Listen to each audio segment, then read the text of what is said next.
Hello সবাইকে, অনেকদিন পর আরেকটা ভিডিও নিয়ে চলে এসেছি দই মাছের রেসিপি। তার জন্য নিয়ে নিয়েছি টক দই, পেঁয়াজ কুচি, আদা রসুন পেস্ট আর এই ফোড়নগুলো আর মাছগুলো ভেজে নিয়েছি।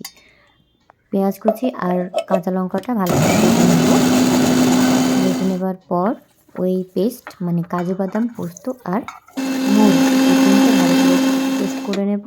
কড়াইতে তেল দিয়ে দেবো, উনুনে আঁচ দিয়ে দেবো। তারপর ভালো করে তেল গরম হয়ে যাওয়ার পর ফোড়ন মানে যেগুলো নিয়েছিলাম তেজপাতা, দারুচিনি, লবঙ্গ, এলাচ, শুকনো লঙ্কা আর জিরে, গোটা জিরে ভালো করে এটাকে ভেজে নেবো যতক্ষণ না ভালো একটা স্মেল আসছে। তারপরে একটুখানি চিনি দিয়ে দেবো যাতে করে একটা স্বাদ ভালো আসে। তারপর পেঁয়াজ বাটা আর লঙ্কা বাটাটা দিয়ে ভালো করে ভেজে নেবো শুকনো করে।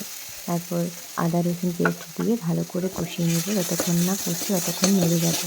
হালকা জল দিয়ে ভালো করে কষিয়ে নেবার পর জিরে গুঁড়ো, ধনে গুঁড়ো আর কাশ্মীরি মির্চ পাউডার অ্যাড করে নেব একটু জল দিয়ে।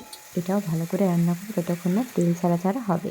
তারপর তেল ছাড়া ছাড়া হওয়ার পর আমি যে পেস্ট করে রেখেছিলাম কাজু বাদামের, সেই পেস্টটা দিয়ে দেবো। এটাও ভালো করে কষিয়ে নেব যতক্ষণ না তেল ছাড়া ছাড়া হচ্ছে।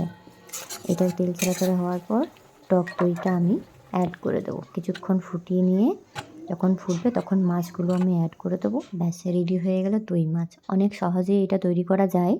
যাই হোক, খেতে খুবই সুন্দর হয়েছিল। তোমরাও ট্রাই করতে পারো শীতকালে গরম গরম দই মাছ। তো টাটা, দেখা হবে নেক্সট ভিডিওতে।